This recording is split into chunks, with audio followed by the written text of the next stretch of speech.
ጤና ይስጥልን። ይህ ፋስት ዴሊ ነው። ሰላምታችን በያላችሁበት ይድረስ እያልን በዕለቱ የተሰሙ ዋና ዋና ጉዳዮችን ወደ እናንተ ይዘን ቀርበናል። ቻናላችንን ሰብስክራይብ፣ ፕሮግራማችን ላይክ እና ሼር እንድታደርጉ እየጋበዝን የዕለቱን አበይት ዜናዎችን አስቀድመን እንጀምራለን። የኤርትራው መንግስት ጥፋቶችና ትንኮሳዎችን ወደ ኢትዮጵያ ለማላከክ የሚያደርጉ ጥረቶችና ሙከራዎች አሁንም ተጠናክረው ቀጥለዋል። ከቀናት በፊት እጅግ ብዛት ያላቸው የጦር መሳሪያዎችን ወደ ኢትዮጵያ ድንበር አስርጎ በማስገባት ኢትዮጵያ ውስጥ ለሚገኙ አኩራፊ ታጣቂዎች ቡድኖችን ለማስታጠቅና ኢትዮጵያም ሰላም እንዳታገኝ ለማድረግ የላከው መሳሪያ የተያዘበት ሻዕቢያ በድንጋጤ በማስታወቂያ ሚኒስትሩ በኩል መግለጫ አውጥቷል። በመግለጫው ምን ጉዳይ ተዳሰሱ የሚለውን እንመለከታለን።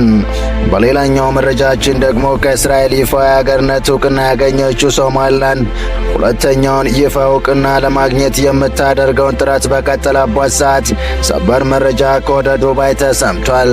የአርጌሳ ጎዳናዎችን በድጋፍና በደስታ ድምጾች መናወጣቸው ተሰምቷል። ከዱባይ የተሰማው ትልቅ ጉዳይ ምንድነው የሚለውና የአገሪቱን መሪ አንጠልጥላ ወደ ዘብጥያ የወረወረችው አሜሪካ የቬንዙዌላ ነዳጅ መሸጥ ስትጀምር የማድሮ ተቀናቃኝ የሮቤል አሸናፊዋ ደግሞ ሽልማቷን ለትራምፕ አሳልፋ ስለመስጠቷ የተሰማውን ልናስደምጣችሁ አሰናድተናል። እስከ ፍጻሜው አብራችሁን ቆዩ። የኢትዮጵያ ፌዴራል ፖሊስ ከኤርትራ በአማራ ክልል ለሚንቀሳቀሱ ታጣቂዎች የተኩስ በሺዎች የሚቆጠሩ ጥይቶችን ያዝጉት ማለቱን ተከትሎ ኤርትራ የጠቅላይ ሚኒስትር አብይ መንግስት ጦር ለመጀመር ሰበብ እየፈለገ ነው አለች። የኤርትራ ማስታወቂያ ሚኒስትር የማነ ገብረ መስቀል ለኢትዮጵያ ውንጀላ ለሮይተርስ የዜና ወኪል የብልጽግና መንግስት በኤርትራ ላይ ጦርነት ለመጀመር ሰበብ እየፈለገ ነው ሲሉ ምላሽ ሰጥተዋል። የብልጽግና መንግስት ለ2 ዓመታት ያህል ጦርነት ለመጀመር ሲያደርግ ለነበረው መቁነጥነት ሐሰተኛ ባንዲራውን እያውለበለበ ነው ብለዋል። የኢትዮጵያ ፌዴራል ፖሊስ ረቡዕ ዕለት በወጣው መግለጫ የኤርትራ መንግስት በአማራ ክልል ለሚንቀሳቀሱ የፋኖ ታጣቂዎች የተለያዩ አይነት የጦር መሳሪያ ጥይቶች እየሰጠ ነው በማለት ወንጅሏል። ፌዴራል ፖሊስ ጥር 6 2018 ዓ.ም በወጣው መግለጫ ከ56,000 በላይ የተለያዩ የጦር መሳሪያ ጥይቶችን በቁጥጥር ስር ማዋሉን ገልጿል። የኤርትራ መንግስት ግን ይህን የኢትዮጵያ መንግስት ውንጀላ ጦርነት ለመጀመር የቀረበ የሐሰት ውንጀላ ነው ሲል አጣጥሎታል።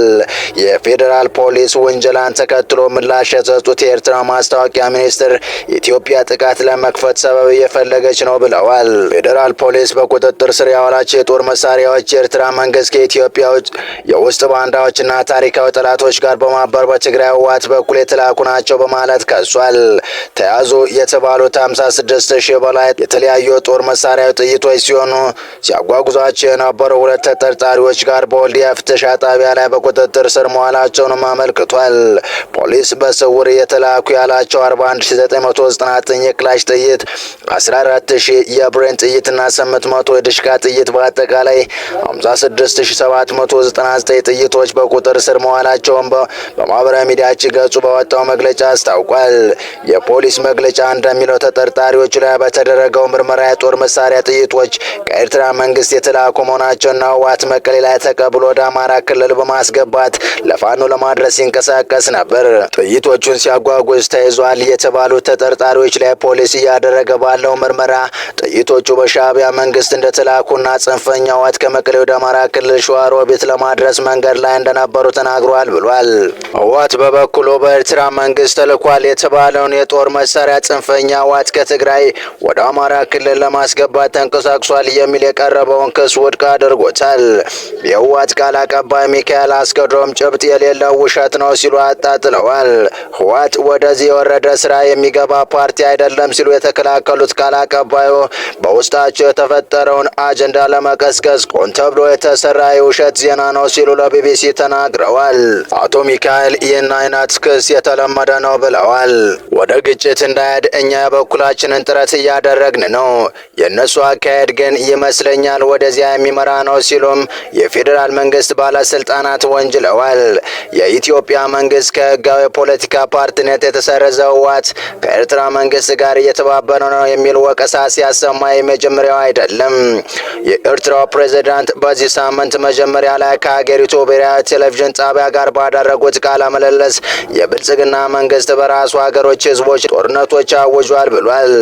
በዚህ ቃለ ምልልስ ላይ ኤርትራ ጦርነት እንደምትፈልግ የተናገሩት ፕሬዝዳንቱ ነገር ግን አገራችን እንዴት መከላከል እንዳለብን እናውቃለን ብለዋል። ኢትዮጵያና ኤርትራ ከዚህ በፊት በድንበር ይገባኛል ጥያቄ የተነሳ ለ2 ዓመታት ደም አፋሳሽ ውጊያ አካሂዶ ነበር። ጠቅላይ ሚኒስትር አብይ ወደ ስልጣን መምጣታቸውን ተከትሎ በሁለት ሀገራት መካከል ሰላም መውረዱ ጠቅላይ ሚኒስትሩ የሰላም ኖቤል ተሸላሚ ሆነዋል። በሰሜን ኢትዮጵያ ፌዴራል መንግስቱ ነው ህወሓት ጋር የገባውን የጦርነት ተከትሎ በጋራ የዘመቱት ኢትዮጵያና ኤርትራ ከፕሪቶሪያ ስምምነት በኋላ በመካከላቸው መቃቃር ተፈጥሯል። ጠቅላይ ሚኒስትር አብይ የባህር በር ማግኘት የህልውና ጉዳይ ነው ማለታቸውንም ተከትሎ የአገሪቱ ግንኙነት እየተካረረ መጥቷል።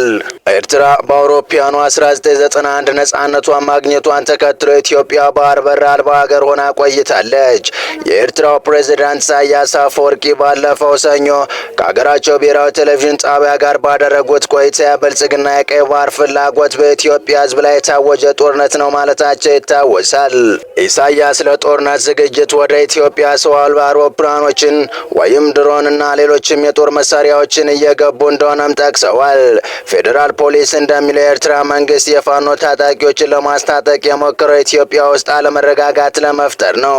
የኢሳያስ ምላሽ ለጀነራሎቹ ዛቻና ማስፈራሪያ ነውም የተባለ ሲሆን በትናንትናው ዕለትም ላለፈው 1 ወር በአደባባይ ያልታዩ የጦር ኃይሎች ምክትል ጠቅላይ ኤታማዦር ሹም ጀነራል አበባው ታደሰ በአንድ ስብሰባ ላይ ታይተዋል። በስብሰባው ላይ የሰጡት አስተያየትም ትኩረት ሳቢ ሆኗል። ከአሁኑ መዘጋጀት አለብን ብለዋል። አሁን ላይ ያለው ጦርነት በቴክኖሎጂና በሳይበር የታጀበ በመሆኑ ክፍሉ ከወዲሁ ራሱን ማዘጋጀትና በሙያ መብቃት የሁል ጊዜ ተግባሩ አድርጎ መንቀሳቀስ ይገባል በማለት መልእክት አስተላልፈው ነበር። በቀጣይ መረጃ አዲስ ሀገር በማዋላድ የምስራቅ አፍሪካን ካርታ በዘላቂነት ይለውጧል የተባላት የሶማሊላንድ የነጻነት ጉዞ መንገዱ እየሰመረለት ነው። ሶማሊላንድ ለ3 አስርት ዓመታት ያለ አይዞሽ ባይ በናፍቆት ስትጠባበቀው የነበረው ብስራት በሳምንት ዕድሜ ውስጥ ተከትሎ እየመጣላት ነው ያስባለ ሌላ ምስራች ተሰምቷል። የዱባይ ፖሊስ ምክትል አዛዥ ዳሂ አልፋን ሶማሊላንድ ራሷን የቻለች ሉዓላዊ ሀገር መሆኗን እውቅና ሰጥቻለሁ በማለት በኤክስ ገጹ ላይ አስፍሯል። እስራኤል ለሶማሊላንድ የሰጠችውን ሕጋዊ እውቅና ተከትሎ በተባበሩት አረብ ኤሚሬትስና በሶማሊያ መካከል ከፍተኛ ቅራኔ የተፈጠረ ሲሆን በትላንትናው ዕለት የሀርጌሳ ከተማ ነዋሪዎች ለተባበሩት አረብ ኤሚሬትስ ያላቸውን ከፍተኛ ድጋፍ የሚገልጽ ሰላማዊ ሰልፍ ያደረጉ ሲሆን እስራኤልን ተከትላ የተባበሩት አረብ ኤሚሬትስ ለሶማሊላንድ ሀገራዊ የሀገርነት እውቅና እንድትሰጥ ሲጠይቁ ተደምጠዋል። የዱባይ ፖሊስ ምክትል አዛዥ ዳሂ ካልፋን የኤክስ መልእክት በሁለት ሀገራት መካከል ያለውን ልዩነት የበለጠ የሚያሰፋ ሲሆን ኤሚሬትስ ለሶማሊላንድ ህጋዊ ሀገርነት እውቅና ለመስጠት እየተዘጋጀች መሆኑን አመላካች ተደርጎ ሊወሰድ ይችላል ተብሏል። ከሳምንት በፊት የእስራኤል ፈርቀዳጅነት በመከተል 5 ሀገራት ለሶማሊላንድ እውቅና ሊሰጡ መሆናቸው የእስራኤል ሚዲያዎች እየዘገቡ ባለበት ወቅት የእስራኤል ውጭ ጉዳይ ሚኒስትር ደግሞ በድንገት ሀርጌሳ መግባታቸውን ተከትሎ በሀርጌሳ ደስታ ተፈጥሮ እንደነበር የሚታወስ ነው። ታዋቂው እስራኤላዊ አክቲቪስት ኔቭ ካልዲሮንም 5 ሀገራት ለሶማሊላንድ እውቅና መስጠቱ ማረጋገጡን ጽፏል። እንደ ማርቲን ፕላውት ያሉ የአፍሪካ ቀንድ ፖለቲካ በቅርበት የሚከታተሉ ተንታኞች መረጃውን በስፋት እያጋሩት እንደነበረ ይታወሳል። በዛኑ ተመሳሳይ ወቅት ደግሞ የእስራኤል የውጭ ጉዳይ ሚኒስትር ለመጀመሪያ ጊዜ ለይፋ ጉብኝት ሶማሊላንድ ገብተው ጥልቅ ውይይት ማድረጋቸው አይዘነጋም።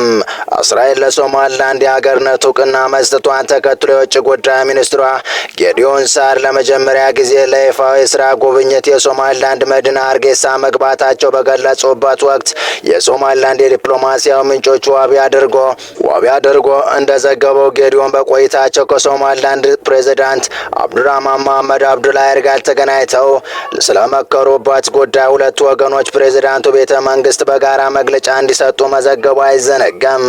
የዲፕሎማሲ ምንጩ እንደገለጸው ጉብኝቱ በእስራኤልና በሶማሊላንድ መካከል ያለውን ትርጉም ያለው ፖለቲካዊና ስትራቴጂካዊ ትብብር ለማሳደግ ያለመ ነው። ይህ ጉብኝት እስራኤል ለሶማሊላንድ የነጻ ሀገር እውቅና ከሰጠች ወዲህ ከፍተኛ የእስራኤል ልዑክ ቡድን ወደ ሀርጌሳ ሲያመራ የመጀመሪያው የነበረ ሲሆን ይህም በሁለት ሀገራት መካከል ያለውን ግንኙነት ለማጠናከር የሚደረግ ጥረት መሆኑም ተመላክቶ ነበር። ታዲያ እነዚህ ኩነቶች በሀርጌሳ በታየው በሳምንት ልዩነት ነው። ዩናይትድ አረብ ኤሚሬትስ ዱባይ ፖሊስ ምክትል አዛዥ ዳሂድ ካልፋን በሶማሊላንድ ራሷን የቻለ ሉዓላዊ ሀገር መሆኗን እውቅና ሰጥቻለሁ በማለት በኤክስ ገጻቸው ላይ ያሰፈሩት። በመጨረሻም የአሜሪካ መንግስት የቬንዙዌላን የነዳጅ ሀብት ሙሉ በሙሉ በቁጥጥር ስር ካደረገ በኋላ ምርቱን በዓለም አቀፍ ገበያ ላይ በይፋ መሸጥ መጀመሩን አስታወቀ። ይህ ታሪካዊ እርምጃ የተወሰደው በቬንዙዌላ ላይ የተካሄደውን ድንገተኛ ወታደራዊ ጣልቃ ገብነት ተከትሎ ነው። ፕሬዚዳንት ዶናልድ ትራምፕ ባስተላለፉት ትዕዛዝ መሰረት ከመጀመሪያው የነዳጅ ጭነት ውስጥ የ500 ሚሊዮን ዶላር ሽያጭ ተጠናቋል። ገቢውም በአሜሪካ ቁጥጥር ስር ባለ የባንክ ሂሳብ እንዲቀመጥ ተደርጓል። የአገሪቱ የቀድሞ ፕሬዚዳንት ኒኮላስ ማዱሮና ባለቤታቸው በካራካስ በቁጥጥር ስር ውለው ወደ ኒውዮርክ ተወስደዋል። በአሁኑ ወቅት በዝውውርና በሽብርተኝነት ወንጀል ክስ ተመስርቶባቸው ፍርድ ቤት እየተጠበቁ ይገኛሉ። ትራምፕ ለግዙፍ ኩባንያዎች የ100 ሚሊዮን ዶላር የኢንቨስትመንት ጥሪ ቢያቀርቡም እንደ ኤክሶን ሞባይል ያሉ ኩባንያዎች ግን በሀገሪቱ አስተማማኝ የሕግ ማዕቀፍ እስካልተዘረጋ ድረስ ኢንቨስትመንት አናደርግም ሲሉ ጥያቄ የተሞላበት ምላሽ ሰጥተዋል። ቬንዙዌላ 303 ሚሊዮን በርሜል ወይም የዓለማችን 20% ድፍድፍ ነዳጅ ያላት ቢሆንም በደካማ አስተዳደር ምክንያት ምርቷ በቀን ወደ 1 ሚሊዮን በርሜል ዝቅ ብሎ ቆይቷል። የአሜሪካ እርምጃ በዓለም የነዳጅ ዋጋ ላይ መረጋጋት ይፈጥራል ተብሎ ቢጠበቅም የሩሲያና የቻይና ተቃውሞ እንዲሁም የቬንዙዌላ ውስጣዊ አለመረጋጋት ሂደቱን ውስብስብ ሊያደርገው እንደሚችል ተገልጿል። ይህ በእንዲህ እንዳለ የቬንዙዌላ ተቃዋሚ መሪ ማሪያ ኮሪና ማቻዶ የኖቤል ሽልማት ተሸላሚ ሜዳሊያዎች ለአሜሪካ ፕሬዚዳንት ዶናልድ ትራምፕ ማበረከታቸው ቢቢሲ ዘገበ። የቬንዙዌላ ተቃዋሚ መሪ ማሪያ ኮሪና ማቻዶ ከፕሬዚዳንት ዶናልድ ትራምፕ ጋር በዋይት ሀውስ ባደረጉት ስብሰባ ላይ ሜዳሊያውን እየሰጡት ትራምፕ ለቬንዙዌላ ነጻነት ለከፈቱት ዋጋ እውቅና ለመስጠት መሆኑን ገልጸዋል።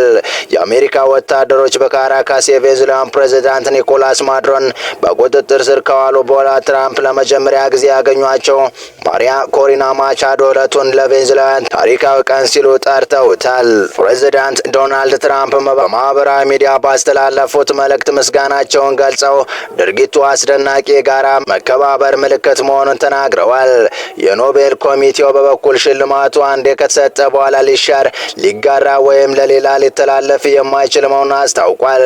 ፕሬዚዳንት ዶናልድ ትራምፕ የኖቤል ሰላም ሽልማትን ለመሸለም ያላቸውን ፍላጎት በተደጋጋሚ ሲገልጽ መቆየታቸው በዘገባው ተመላክቷል።